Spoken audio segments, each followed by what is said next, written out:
Hello guys. आ जाओ मेरे खच्चड़ो। चलो वेल्डिंग क्लास स्टार्ट हो गई। खच्चड़ो वीडियो को लाइक तो कर दिया करो। वीडियो को लाइक करो, शेयर करो। कंटेंट दे रहे हैं ज़बरदस्त। आज का कंटेंट बहुत ज़बरदस्त है। सारे क्वेश्चन आर भी क्या हुए हैं। ठीक है गाइस, वीडियो को दबा के लाइक करो, दबा के शेयर करो। लाइक शेयर करो वीडियो को। चलिए चलते हैं। ठीक है गाइस, चलिए शुरू करते हैं। जय हिंद साथियों। क्वेश्चन नंबर 1 है हमारा। आज नया चैप्टर स्टार्ट हुआ है। नया चैप्टर स्टार्ट हुआ है ये। काफ़ी क्वेश्चन है इसके अंदर। चलिए क्वेश्चन नंबर 1 से स्टार्ट करते हैं। निम्न में से आर्क ब्लॉक का प्रभाव नहीं है। कह रहा है आर्क ब्लो का प्रभाव नहीं है। तो कौन सा नहीं है आर्क ब्लो का? वेल्डिंग बीड में दरार आना। आर्क ब्लो का प्रभाव नहीं है। कौन सा नहीं है?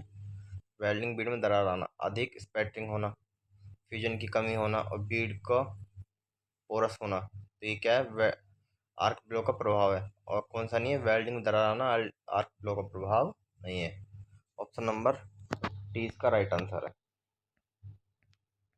नेक्स्ट क्वेश्चन क्या है? आर्क ब्लो को कम किया जा सकता है। आर्क ब्लो को कम किया जा सकता है। क्या किया जा सकता है? लघु आर्क का प्रयोग करके, एसी का प्रयोग करके और आर्क की गति को कम करके। उपरोक्त सभी डीआरडीओ में आया वो क्वेश्चन है गाइस। नेक्स्ट क्वेश्चन कह रहा है वेल्डिंग दोष के कारण जॉब में आया टेढ़ा मेढ़ापन क्या कहलाता है? क्या कहलाता है? विरूपण कहलाता है। वेल्डिंग दोष के कारण जॉब में आया टेढ़ा मेढ़ापन क्या कहलाता है? विरूपण। कह रहा है वेल्डिंग दोष के कारण जॉब में आया टेढ़ा मेढ़ापन विरूपण कहलाता है, क्योंकि ये वेल्डिंग प्रकरण में धातु को उच्च तापमान पर गर्म करके ठंडा किया जाता है।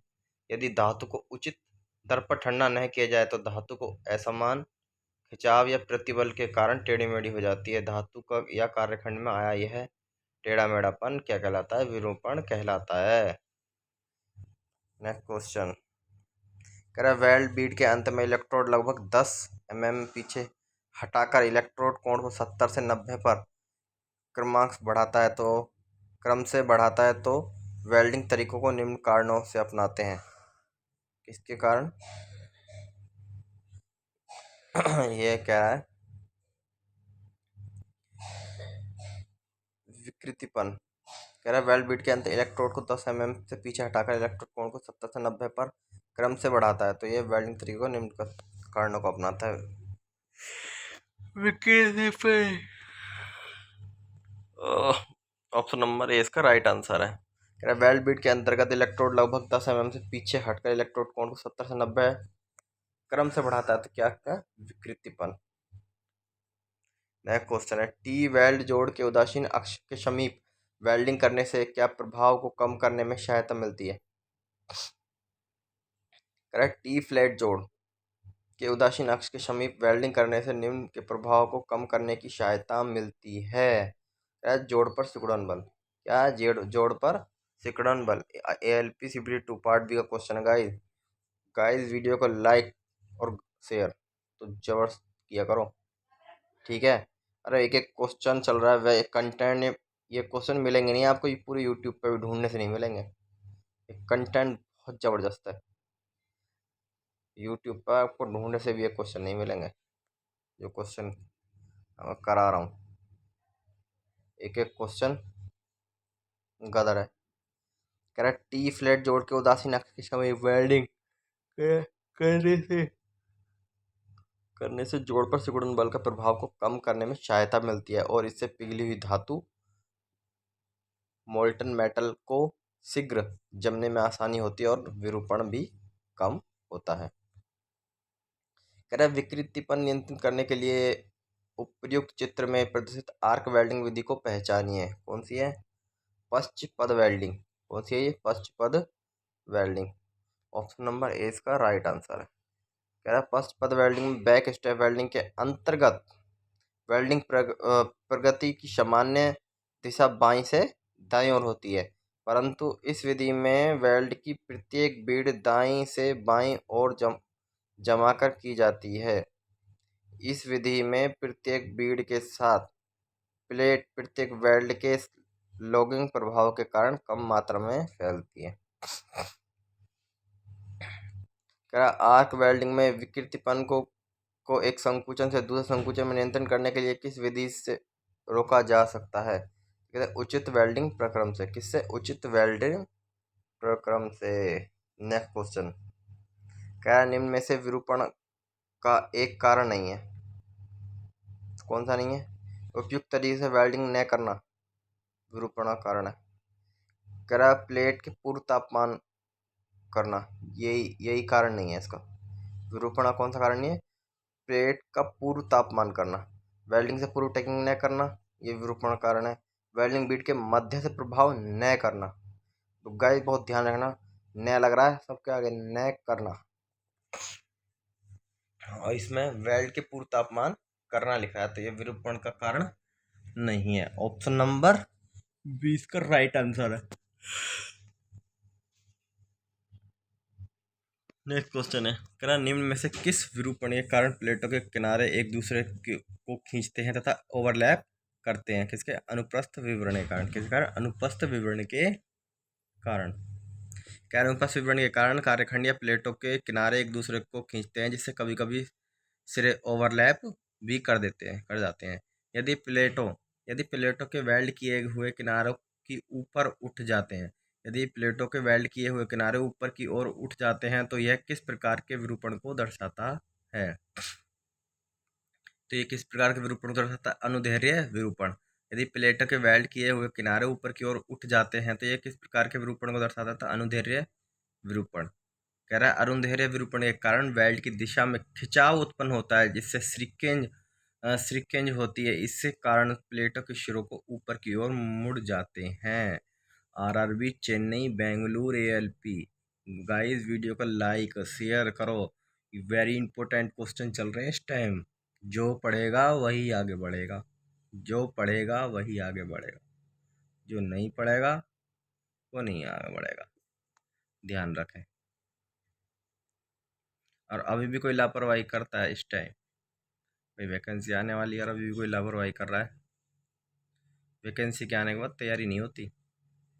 तैयारी जो होती है वो वैकेंसी के ना आने से पहले होती। दुश्मन के आने से थोड़ी ना फौजी तैयार होता है, फौजी तो पहले तैयार होता है जी फौजी, और डेली प्रैक्टिस करते हैं। ठीक है, अगर आप ये सोच रहे हो कि वैकेंसी आ जाएगी हम तैयारी कर लेंगे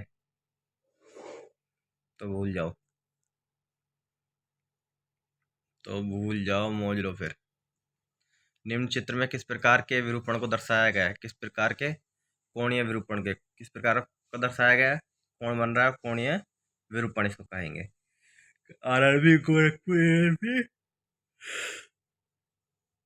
2006 का क्वेश्चन है। यदि वेल्ड की गई प्लेट वेल्डिंग के कारण परस्पर खिंचती हैं तथा प्लेटों के बीच का एक कोण मूल सेट कोण से परिवर्तित हो जाता है तो उसे कोणीय विरूपण कहलाते हैं।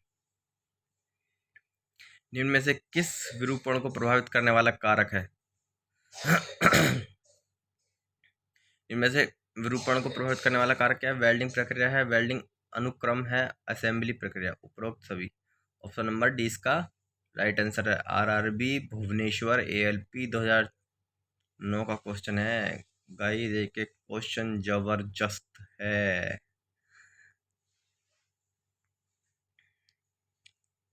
एक एक क्वेश्चन जबरदस्त है।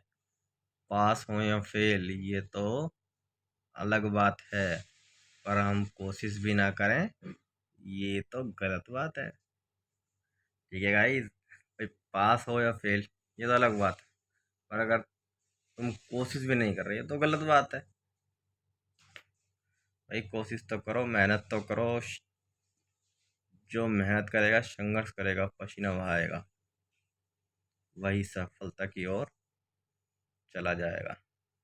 आंतरिक वेल्डों का प्रयोग किस प्रकार के वेल्ड जोड़ों में किया जाता है? किस प्रकार किया जाता है? Flat weld. किस प्रकार के में करा जाता है? Flat weld. आंतरिक वेल्ड का प्रयोग प्रकार के वेल्ड जोड़ों में किया जाता है, किसमें? Flat weld. आंतरिक वेल्ड का प्रयोग फ्लैट वेल्ड जोड़ों में किया जाता है। फ्लैट वेल्ड के प्रयोग द्वारा वेल्ड में को उदासीन अक्ष के जितना संभव हो निकट रखना चाहिए। इसके इससे पिघली हुई धातु को शीघ्र जमने में आसानी होती तथा विरूपण भी कम होता है। क्या चित्र में किस वेल्डिंग को प्रदर्शित किया गया है? किसको किया गया? सुव्यवस्थित घुमावदार वेल्डिंग है। सुव्यवस्थित घुमावदार वेल्डिंग देखने का एक नंबरिंग से कर रहे हैं। सुव्यवस्थित घुमावदार वेल्डिंग कहेंगे इसको। आरआरबी भुवनेश्वर एएलपी 2009 में पूछा हुआ क्वेश्चन है गाइस। एक एक क्वेश्चन वेरी इंपॉर्टेंट है। प्लेटो के पूर्ण संरेखण तथा एक समान रूट गैप में पकड़ने के लिए लगाया गया वेल्ड कहलाता है। प्लेटो के पूर्ण संरेखण तथा समान रूट गैप में पकड़ने के लिए लगाया गया वेल्ड कहलाता है। क्या कहलाता है? Tag welding. क्या कहलाता है? Tag welding. प्लेटो को पूर्ण संरेखण तथा एक समान रूट गैप में पकड़ने के लिए लगाया गया वेल्डिंग कहलाता है। टैग वेल्ड में उपयुक्त पेनिट्रेशन प्राप्त करने से नियमित अंतराल पर उच्च धारा के साथ लगाया जाता है, जहां प्लेटों की फिक्सचरों में न पकड़ा जा सके और टैग वेल्ड लगाए जा सके। नेक्स्ट क्वेश्चन कह रहा निम्न चित्र में फ्लैम द्वारा विरूपण दूर करने के किस विधि को प्रदर्शित किया गया था? किसको? स्पॉट हीटिंग को। किसको किया गया? Spot heating. RRB Jammu Kashmir LP 2010 का क्वेश्चन है जी। Spot heating option number C इसका राइट आंसर है। स्पॉट हीटिंग के अंतर ऊष्मा को उनके बिंदुओं के रूप में आरोपित किया जाता है। इसका प्रयोग विशेष रूप से पतली प्लेटेड संरचनाओं के विरूपण को दूर करने के लिए किया जाता है।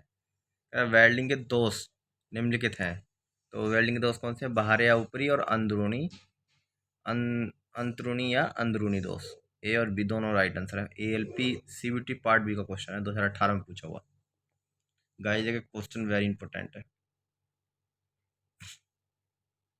कह रहा वेल्डिंग दोष का प्रकार बाहरी या ऊपरी, अंदरूनी या अंदरूनी होता है।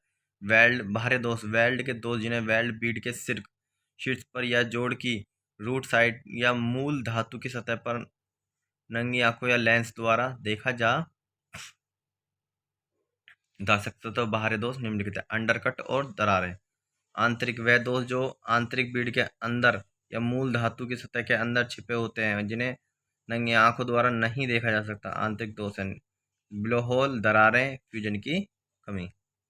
नेक्स्ट क्वेश्चन है निम्न में से बाहरी या ऊपरी वेल्ड दोष कौन सा है? तो ये कौन सा है? गड्ढे भरना। बाहरी दोष कौन सा है? गड्ढों को भरना। ऑप्शन नंबर ए इसका राइट आंसर है। कह रहा निम्न से अंत या अंदरूनी वेल्ड दोष कौन सा है? अंदरूनी आंतरिक सांद्रता। क्या है? आंतरिक सांद्रता। आरआरबी अजमेर एलपी 2005 में पूछा हुआ क्वेश्चन है। कह रहा आर्क बिलो दोष डैश के कारण उत्पन्न होता है। आर्क बिलो किसके कारण होता है? चुंबकीय डिस्टर्बेंस के कारण। चुंबकीय डिस्टर्बेंस के कारण आर्क बिलो दोष चुंबकीय डिस्टर्बेंस के कारण उत्पन्न होता है। जब इलेक्ट्रॉन में विद्युत धारा प्रभावित की जाती है तो इलेक्ट्रोड तथा आर्क के आसपास चुंबकीय F1 F3 निम्न चित्र अनुसार बन जाते हैं। इस प्रकार ऐसे चुंबकीय क्षेत्र को F2 मूल धातु के आसपास भी बन जाता है। इस चुंबकीय क्षेत्र को अन्योन्य क्रिया के कारण आर्क जोड़ के एक ही और बिलो करती है। देख लो इस चित्र में, ये भी क्वेश्चन आरबी गोरखपुर में आया हुआ है। एक एक क्वेश्चन वेरी इंपोर्टेंट है गाइस। निम्न में से किस विरूपण का प्रकार नहीं है? निम्न में से विरूपण का प्रकार नहीं है, कौन सा नहीं है? अनुदैर्ध्य है, अनुप्रस्थ है, कोणीय है, सर्कुलर नहीं है। ऑप्शन नंबर डी इसका राइट आंसर है। चेन्नई बेंगलुरु 2002 का क्वेश्चन पूछा हुआ है एएलपी का। कह रहा है विरूपण से बचाव के लिए क्या उपाय करना चाहिए? विरूपण से बचाव के लिए क्या करना चाहिए? क्या करना चाहिए? फिक्सचरों का प्रयोग करना चाहिए। फिक्सचरों का प्रयोग करना चाहिए। ऑप्शन नंबर 20 का राइट आंसर है। चादर के किनारों पर बह जाने का मुख्य कारण क्या है? चादर के किनारों को बह जाने का मुख्य कारण क्या है? अधिक करंट की वजह से चादर की धारा बह जाती है। नेक्स्ट क्वेश्चन यदि वेल्डिंग टॉर्च के समान रूप से न घुमाया जाए तो निम्न में से कौन सा दोष उत्पन्न होता है? कौन सा? अंडरकट। ऑप्शन नंबर सी इसका राइट आंसर है। वेल्ड किए जोड़ की दृष्ट जांच करने पर किस दोष को देखा जा सकता है? वेल्ड किए हुए जोड़ की दृष्टि जांच करने के लिए किस दोष को देखा जा सकता है भागों के गलत संयोजन को।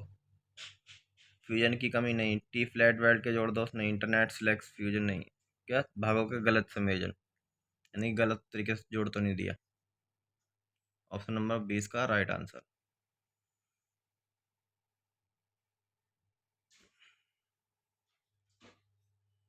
ये क्वेश्चन तो हो गया।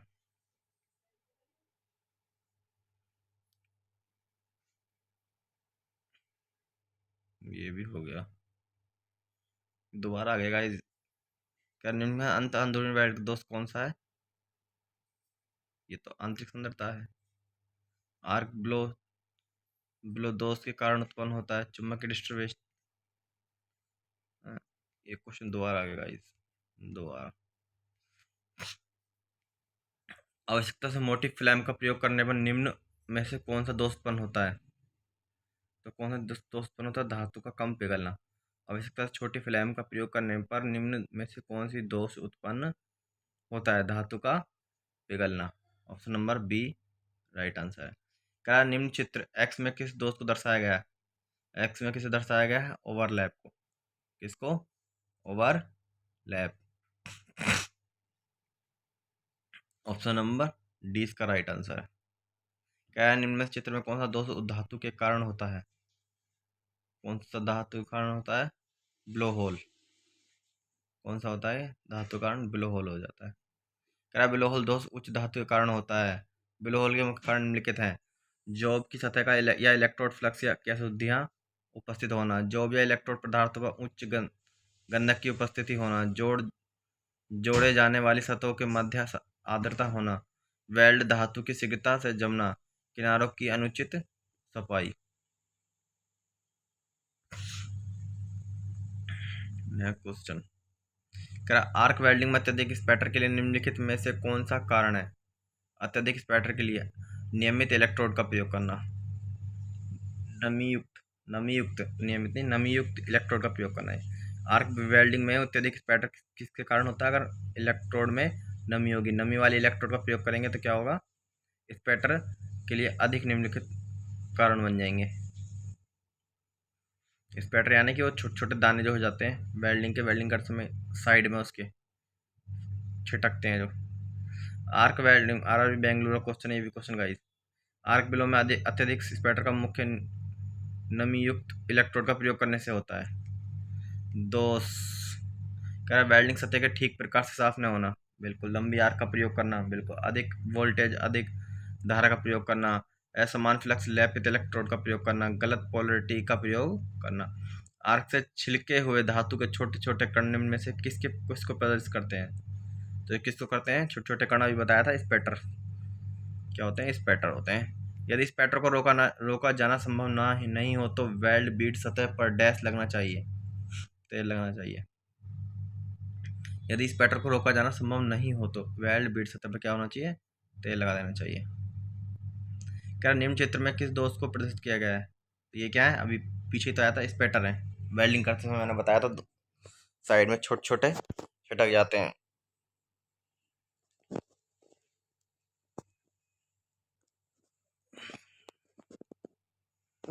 Spatter option number A right answer है। मुंबई आरआरबी मुंबई 2001 में पूछा हुआ क्वेश्चन है। इसके बाद उपाय भी बता रखे हैं। वेल्डिंग से पूरी सतह को ठीक प्रकार से साफ करना चाहिए, अधिक वोल्टेज और धारा का प्रयोग करना नहीं चाहिए, और स्पैटर आर्क की लंबाई कम होनी चाहिए, और फ्लक्स में नमी नहीं होनी चाहिए। उन्हीं के कारण ये होता है। कह रहा है निम्न में से बीड का प्रकार कौन सा है? बीड का प्रकार कौन सा है? समतल है, उत्तल है, अवतल है, उपरोक्त सभी। ऑप्शन नंबर डी इसका राइट आंसर। गाइस एक एक क्वेश्चन आया हुआ आरआरबी चेन्नई बेंगलुरु। एक एक क्वेश्चन वेरी इंपॉर्टेंट है गाइस। फिर भी तुम खच्चड़ खच्चड़ जो है वीडियो को लाइक नहीं करते। अरे कोई मेहनत कर रहा है, वीडियो को लाइक और शेयर तो कर दिया करो कम से कम। ये कंटेंट तुम्हें यूट्यूब पर कहीं मिलेगा भी नहीं। कैसे कैसे करके तैयार करा जा रहा।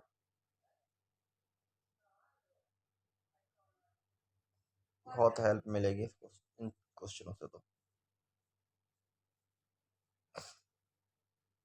वेल्ड बीड में सेमी सर्कुलर डिपॉजिट कहलाता है। सेमी सर्कुलर डिपॉजिट क्या कहलाता है? रेफोर्समेंट। कह रहा है वेल्ड बीड में सेमी सर्कुलर डिपॉजिट कहलाता है रेनफोर्समेंट कहलाता है। आरआरबी जम्मू कश्मीर एएलपी 2010 का क्वेश्चन है, वेल्डिंग बीड में सेमी सर्कुलर डिपॉजिट रेनफोर्समेंट कहलाता है।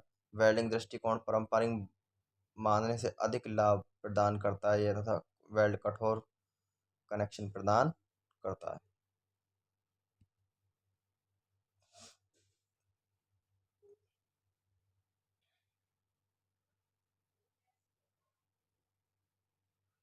नेक्स्ट क्वेश्चन, वेल्डिंग करते समय पिघली धातु तथा फिलर धातु के आपस में न मिलने के कौन सा दोष उत्पन्न होता है। कह रहा है वेल्डिंग करते समय पिघली धातु तथा फिलर धातु के आपस में न मिलने से कौन सा दोष उत्पन्न होता है। तो कौन सा, गलन का अभाव। इसका गलन भाई गलेगी अगर वेल्डिंग करते समय पिघली हुई धातु को फिलर धातु के आपस में न मिलने से कौन सा दोष होता है, गलन का अभाव। आरआरबी भुवनेश्वर एएलपी 2009 का क्वेश्चन है, वेल्डिंग करते समय पिघली हुई धातु को फिलर धातु के आपस में न मिलने से गलन का अभाव दोष उत्पन्न होता है। और भाई जब मिलेगी नहीं तो आपस में धातु के पिघलेगी कैसे धातु। फिलर धातु के बीच जंग लगना या करंट का सही प्रकार से न मिलना गलन का अभाव है। बिना पूर्व तापमान ढलवा लोहे की वेल्डिंग की जाए तो क्या होगा, दरार आ जाएगी। आरआरबी गोरखपुर एएलपी 2006 का क्या आ जाएगा, दरार। वेल्ड धातु या ढलवे लोहे के आधार पर बाल समान दरार बनाने के कारण, आधार पर बाल समान क्या, पूर्व तापमान या पश्चात तापमान की कमी। पूर्व तापमान या भाई हमने अगर हीटिंग नहीं करी पहले तो उसी कारण दरार आ जाती हैं। वेल्ड धातु या ढलवे लोहे के आधार पर बाल समान दरार बनाने के कारण पूर्व तापमान या पश्चात तापमान की कमी और उसे शीघ्र शीतलन या स्थानीकृत प्रतिबल की उपस्थिति के द्वारा दरारें बनाने का कारण।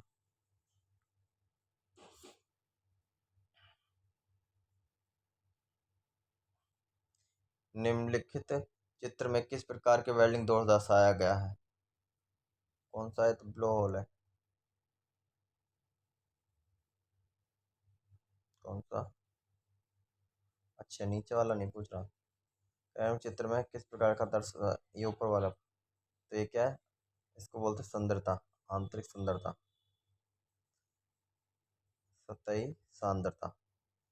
एक आंतरिक सांद्रता होती है और एक सतही सांद्रता। तो ये कौन सी है, सतही सांद्रता। ऑप्शन नंबर ए इसका राइट आंसर है। एएलपी 72 पार्ट बी 2018 क्वेश्चन में निम्नलिखित चित्र में सतही सांद्रता वेल्डिंग दोष दर्शाया गया है। सतही सांद्रता निम्न कारण हो सकते हैं, वेल्ड मेटल का तापमान बहुत अधिक होना, अच्छा फ्लक्स प्रयोग न किया जाना, वेल्ड की आवश्यकता सीडिंग न होना, आर्क ब्लॉक का बढ़ जाना, उचित फिलर रोड का प्रयोग करना। निम्न में से सांद्रता का कारण क्या है। अधिक धारा, नमी वाले इलेक्ट्रोड का, अधिक धारा नहीं, नमी वाले इलेक्ट्रोड का प्रयोग करना। इसका नमी वाले इलेक्ट्रोड का प्रयोग करना। ऑप्शन नंबर 20 का राइट आंसर है। जॉब की सतह पर इलेक्ट्रोड फ्लक्स या अशुद्धियों की उपस्थिति। सबसे पहले तो अशुद्धि यानी कि सफाई नहीं की। जॉब या इलेक्ट्रोड पदार्थ उच्च गंधक की उपस्थिति होना या उस पर गंधक होना। वेल्ड धातु के शीघ्रता से जमना। पेनिट्रेशन कमी का मुख्य कारण क्या है। निम्न धारा, धारा यानी कि निम्न अलग अलग। आरआरबी चेन्नई बेंगलुरु एएलपी 2002 मतलब पेनिट्रेशन कमी का मुख्य कारण क्या है, निम्न धारा। पेनिट्रेशन कमी के मुख्य कारण निम्न धारा होना है। पेनिट्रेशन की कमी का अन्य कारण निम्न होते हैं, अधिक व्यास वाले इलेक्ट्रोड का प्रयोग करना, वेल्डिंग की गति अधिक होना, इलेक्ट्रोड के कारण को गलत होना और अपर्याप्त रूट गैप का होना। तांबे की चादर को आर्क से वेल्डिंग करने वेल्डिंग वेल्डिंग करने से पूर्व उसमें उच्च डैश के कारण पूर्व तापमान की आवश्यकता होती है। पूर्व तापमान की आवश्यकता होती है किसकी, तांबे की चादर को आर्क से वेल्डिंग करने से पूर्व उसमें उच्च ताप संचालन के कारण पूर्व तापमान की आवश्यकता होती है तथा वेल्ड किए हुए जोड़ को सामर्थ्य मूल धातु की सामर्थ्य के बराबर या कुछ अधिक होना चाहिए। यह यदि वेल्ड में कोई दोष है तो जोड़ मूल धातु से कमजोर हो जाता है और अस्वीक्रिय होता है। ऑप्शन नंबर ए इसका राइट आंसर है। कह रहा पेनिट्रेशन में दोष के निवारण हेतु क्या उपाय करना चाहिए। पेनिट्रेशन के दोष के निवारण हेतु क्या उपाय करना चाहिए। क्या करना है, कुशल वेल्डर को वेल्डिंग नहीं करनी चाहिए, ऐसा तो नहीं है। किनारे बनाने के लिए हथौड़े का प्रयोग करना चाहिए, नहीं करना चाहिए, ये भी नहीं है। वेल्डिंग स्पीड को कम करना चाहिए, ये भी नहीं है। उचित वेल्डिंग स्पीड रखनी चाहिए। पेनिट्रेशन के दोष के निवारण हेतु क्या उपाय करना चाहिए, उचित वेल्डिंग स्पीड रखनी चाहिए। ऑप्शन नंबर डी इसका राइट आंसर है। कह रहा है जब वेल्ड धातु जोड़ की जड़ तक नहीं पहुंच पाती तो निम्न में से कौन सा दोष उत्पन्न होता है। कौन सा था, अपूर्ण पेनिट्रेशन। क्या होता है अपूर्ण penetration. UP triple S C tubewell operator में पूछा हुआ है क्वेश्चन 2016 का।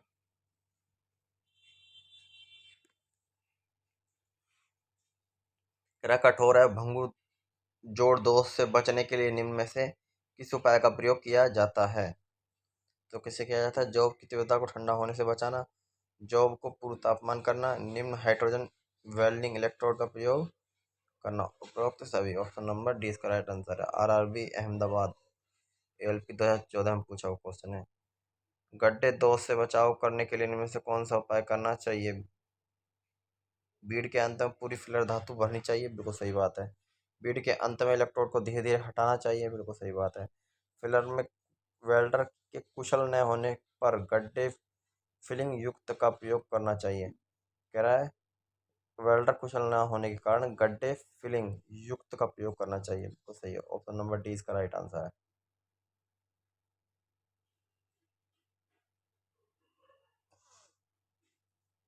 नेक्स्ट क्वेश्चन, यदि वेल्ड धातु फंसने वाले पहले ठोस में जम जाए, यदि वेल्ड धातु फंसने के पहले ठोस में जम जाता है तब भी यह निकल सकता है, दोष का कारण होगा। किस दोष का, छिद्रता का। निकल तो जाएगा लेकिन क्या हो जाएगा, छिद्र हो जाएगा, वहाँ पे छिद्रता का कारण होगा। आरआरबी बेंगलुरु एलपी 2004 का पूछा हुआ क्वेश्चन है। कह रहा आर्क बिलो डैश द्वारा होता है। आर्क बिलो किसके द्वारा होता है, चुंबक के बिलो द्वारा। किसके द्वारा, चुंबक के बलों द्वारा। आर्क बिलो चुंबक के बलों द्वारा होता है। उच्च धारा में वेल्डिंग करते समय यह अनुभव माया है कि आर्क प्राय स्थिर नहीं रहती। इसका कारण है कि आर्क प्रवाह में चुंबकीय क्षेत्र उत्पन्न हो जाता है। चुंबकीय क्षेत्र के कारण आर्क अपने पथ से विचलित हो जाती है। आर्क की दिशा में परिवर्तन को आर्क बिलो कहते हैं। क्या अधिकतम आर्क बिलो किसके साथ वेल्डिंग करते हुए वक्त होता है, किसके साथ होता है, डीसी वेल्डिंग मशीन और एसी वेल्डिंग मशीन। भाई आर्क बिलो किसके साथ वेल्डिंग करते वक्त होता है, एसी और डीसी। ऑप्शन नंबर डी इसका राइट आंसर है। इसमें दोनों दे रखा है, ए और सी। एक मिनट गाइस, अधिकतम आर्क ब्लॉक किसके साथ वेल्डिंग करते वक्त होता है। अधिकतम आर्क ब्लॉक किसके साथ वेल्डिंग करते समय होता है, अधिकतम आर्क, डीसी वेल्डिंग मशीन और वायर इलेक्ट्रोड के साथ। एसी के साथ नहीं होता गाइस।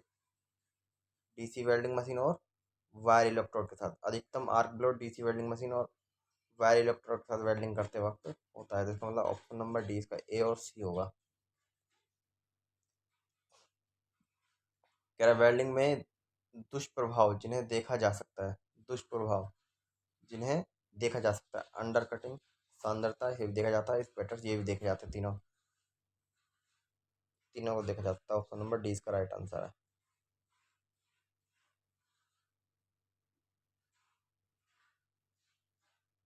कह रहा आर्क आई या वेल्ड में फ्लैश के कारण उत्पन्न होने वाले तात्कालीन लक्षण क्या है। आर्क आई या वेल्ड में के फ्लैश के कारण उत्पन्न होने वाले आर्क तत्व हैं।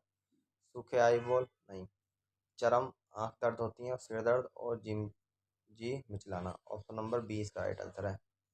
संक्रमण, आंख आना, अत्यधिक विविंग नहीं, चरम, आर्क आई, फ्लैश फ्लैश वेल्ड के फ्लैश के कारण उत्पन्न होने वाले तत्व हैं। वेल्ड के फ्लैश से क्या होगा, चरम चरम रोग, और आर्क आई आंख दर्द होंगी और फिर सिर दर्द होगा और फिर जीवी में चलाना।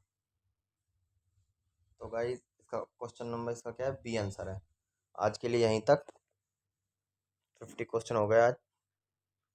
ठीक है, ठीक है गाइस।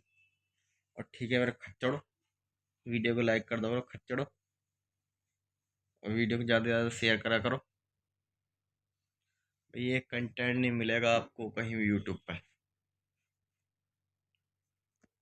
ठीक है भाई, जय हिंद साथियों, भारत माता की जय, वंदे मातरम। लाइक करो शेयर करो दबा के।